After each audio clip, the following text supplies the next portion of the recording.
Dear Mr. President, this is Neal David Sutz. This is the second video that I'm making for you in a series of videos.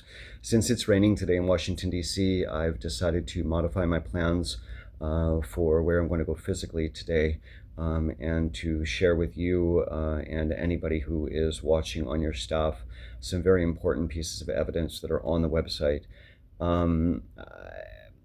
They are surely in Geneva at the group home, as they've done for many years, continuing to brainwash my children in many ways, clearly without question, making what they call in French a mise en scène, which is creating a set, movie set, as if things are going great.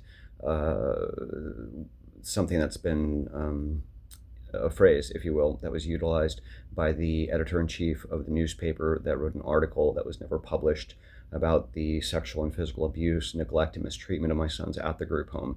When she went there, that's kind of the phrase she used. That is the phrase she used when she went there. She said mise en scène when she went there to investigate. I'm going to read you today some of the letter, an English translation. Original was in French, of the letter that was written by the director of a former association called Reset. Now, Reset was an organization that had 15 employees, 15 men that worked for them, that was in charge of the mediated visits. So because of the defamation on the psychiatric studies that were done on our family, and because of the defamation against me, which started this nightmare almost 8 years ago, coming from my ex-family-in-law, that being the family-in-law that my ex-late wife and I turned in for child pornography and child exploitation. We always had to have somebody with us on our visits. This is a letter from a man named Nordine Marouche. The association Reset was closed. 15 men lost their jobs and their ability to support their families because they had the courage, not only the duty, but the courage to speak out about the abuse and neglect of my sons, and also how nobody did anything about it.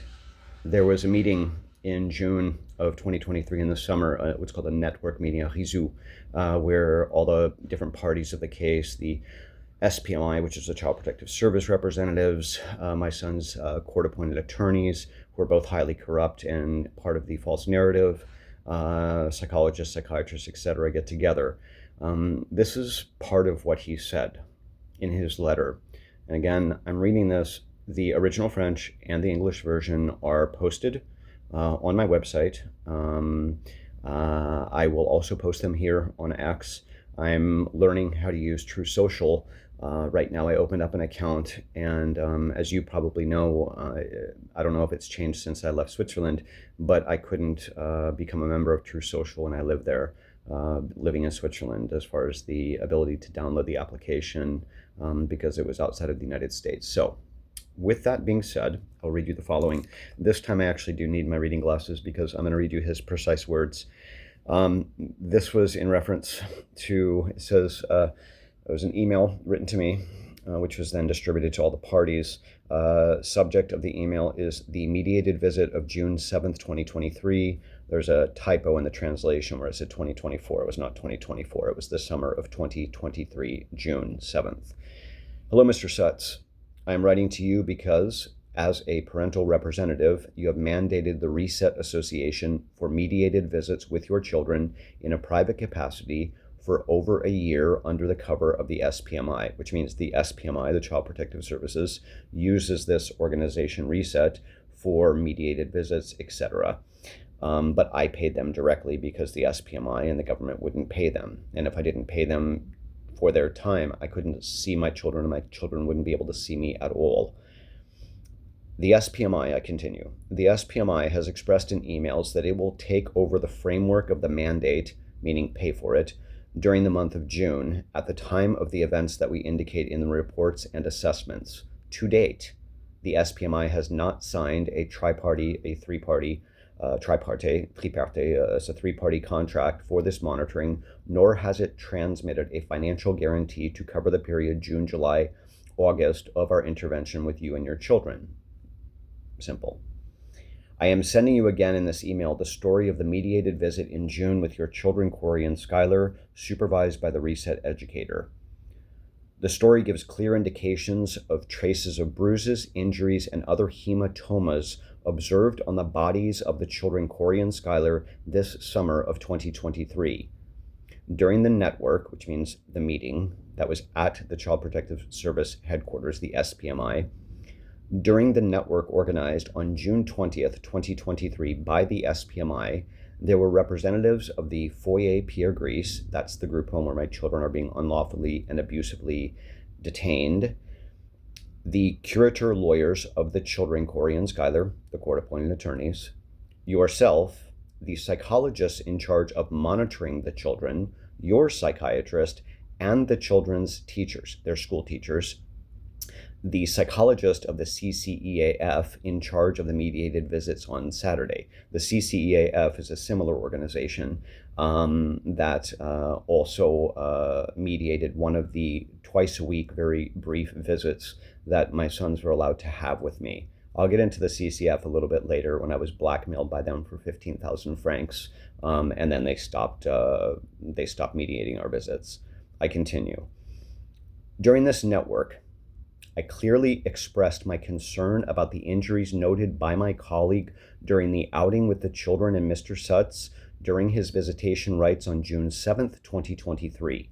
The response from the representatives of the home, the group home, was surprisingly to tell us that the children probably bumped into furniture or objects in the institution, that they were clumsy and could fall to the floor or down the stairs. I asked the network to find out if, because of these hematomas, the children had been examined by a pediatrician, in particular for the impressive scabs on their backs and the visible red marks. We were told that the pediatrician had not seen the children, and the answers were evasive about a potential appointment. The children's curators did not support my request. That means they're court-appointed attorneys. I also pointed out to the network that the children were often neglected in their hygiene, long and dirty nails, greasy hair. The Google Translate translated hair to horses, but it's greasy hair, as the original French shows. And I'm going to reread that sentence. I also pointed out to the network that the children were often neglected in their hygiene, long and dirty nails, greasy hair, and sometimes neglected clothes, too short, dirty, etc. The group home, in particular, the group home, that's him back there, that's Eric Amato, who is the group home educator, who's now a judge, who has abused, manipulated, and continues to abuse, manipulate my children and other young children at the foyer, the group home. He's the one that spoke at this meeting. Now, the co-director of the group home was there, the children's lawyers were there, all the parties I mentioned were there, but Eric's the one that spoke. I'm going to read that again. The response was evasive, and it was said by the representatives, Eric, that the autonomy of the children took precedence over the care, and that the children had what they needed. Sometimes the educators helped them take care of themselves. I recommended to the network that Mr. Sutz's children needed to be seen by a pediatrician to note the injuries and check that it was not a pathology or possible violence by other children in the home or at school or elsewhere. Probably the representatives of the Pierre Gris home or the children's curators followed up on my marks. I have never had a response to this day. In any case, in the days following this meeting, the child protection worker in charge of this follow-up decided to withdraw from this case, or it was suggested to her to withdraw from the follow-up. They're talking about a woman named Dorothy Rudy, who used to be named Dorothy Studer. She was a famous Swiss basketball player that became a Swiss CPS worker. She was on the case from the beginning. She was one of the two people that ripped my sons out of my arms at the Geneva University Hospital on July 25th of 2017. After all these years, as part of this corruption, cover-up, and abuse, she actually quit the case. He goes on to say other things in the letter. I'll let it speak for itself. So I'm going to say the following, if I may, please, Mr. President. These videos, I'm trying to make this short, but it's already 9 minutes and 45 seconds. That's why I'm posting the evidence. So you can see the originals in French and then translate it to English. They are clearly creating a mise en scène, while they continue to try to ignore me as we approach the final court hearing date, which, as I said yesterday, is a kangaroo court, and I've already lost the case anyway. They brainwashed my kids. My son Corey, and I need to note this right now because Corey is probably going to see this video. I was criminally charged for getting a cell phone, after many, many, many months of having left Switzerland and hearing reports from people that I was talking to that Corey and Skylar, my sons, were doing extremely bad, even worse. They were being told false things. I arranged to get a phone into Switzerland through an old friend of mine. She gave it to my son Corey at a bus stop when he was on his way back from school to go back to the group home. And I was criminally charged for causing him psychological distress. Now, despite the fact of the false testimony they made Corey give. Now, Corey is autistic. He has infantile autism. He's not a dumb child. He's probably one of the most intelligent children I've ever met in my entire life. And I'm not just saying that because he's my son. I'll take my glasses off since I don't need to read that letter anymore. I tried to tell them Corey was autistic from the beginning, and we gave them all their medical records from Phoenix Children's Hospital, proving that and proving my sons were never neglected. They got extremely good care, speech therapy, physical therapy, occupational therapy, habilitational therapy, because each one of them had special needs. Both of them have genetic disorders, and we were progressing extremely, extremely well, as the medical reports from the doctors that are hundreds and hundreds of pages long in Arizona prove. That was all ignored. But I want to say regarding Corey, Corey was so happy when we were able to talk on the phone, and that he said he's the best kid in the world. He said he goes, Dad, and this is what he said. You know, he talked to me in English because we were alone on the phone, and we already had our right to speak English taken away from us. We always had to speak French otherwise.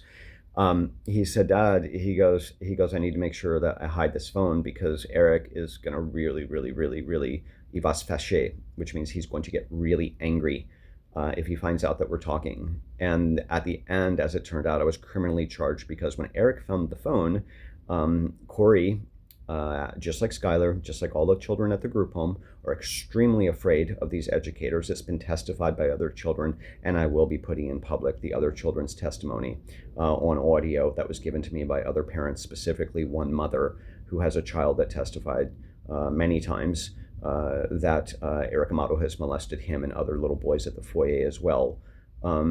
He was manipulated, my son Corey, into giving false testimony to the court.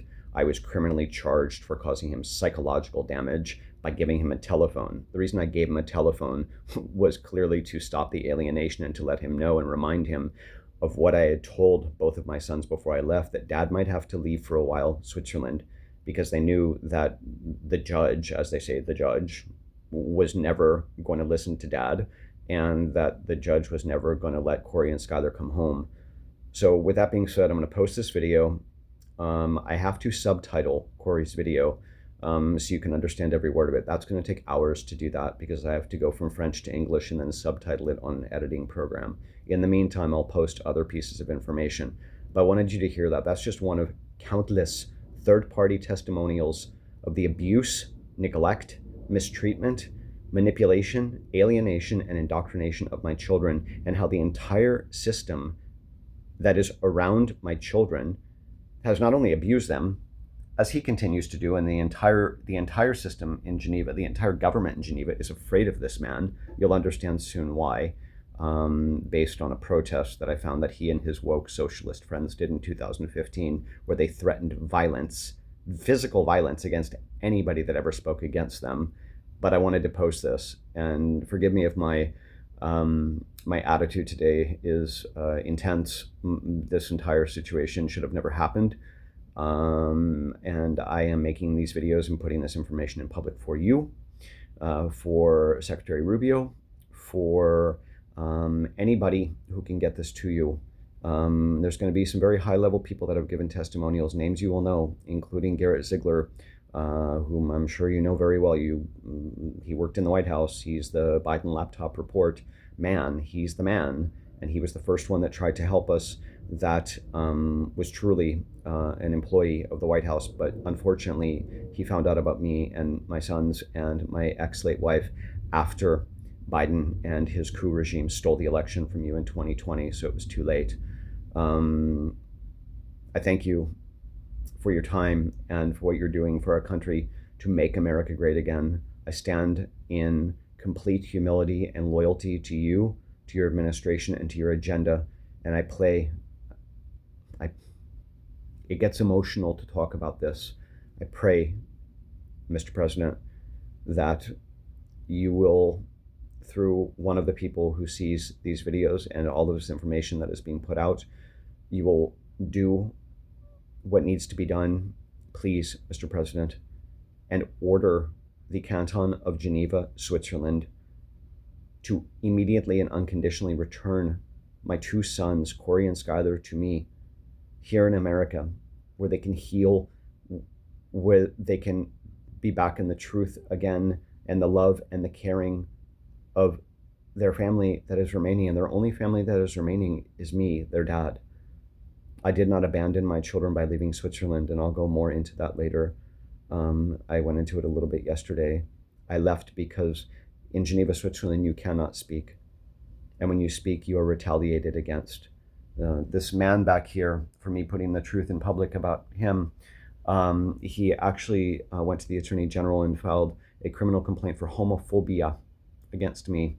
I'm not going to get into a big discussion to qualify myself as not being a homophobe. Anybody that knows me, going back to 1992, when I worked as a volunteer for Aid for AIDS in Nevada, all the way up to people in Geneva, know that the fact that this man back here is a homosexual, that has nothing to do with the fact of him being a pedophile and a child abuser and a psychologically, physically, mentally, emotionally, spiritually.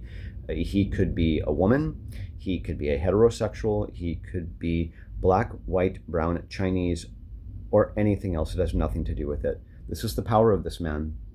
And it is inconceivable, but you will see, as you see more and more about him politically and who he is and how he controls the system in Geneva, why he has the power to keep me from my sons, and he's the only one left. He feeds words into the mouths of the psychiatrists, the psychologists, and now that he's a judge at the family court, he's not just feeding words into my kids' brains to screw them up and manipulate them, but he's feeding words directly into the decisions in the court. Please, Mr. President, I pray, I beg of you, order the Canton of Geneva, Switzerland to immediately and unconditionally return my sons to me. I thank you very much for your time. God bless you and the First Lady and your family on this beautiful rainy day. I love the rain in DC. I remember when my ex-late wife and I, our son's mommy, and our two little boys would play in the rain when we lived in Gilbert. And my boys were always so happy, and they were always so cared for. And I'm not justifying or qualifying, it's proven. So I wish you a beautiful day, strong day. Keep going, kick ass like you are. Keep making America great again, which you are. And let's wake the world up. Thank you very much. Thank you very much, Mr. President.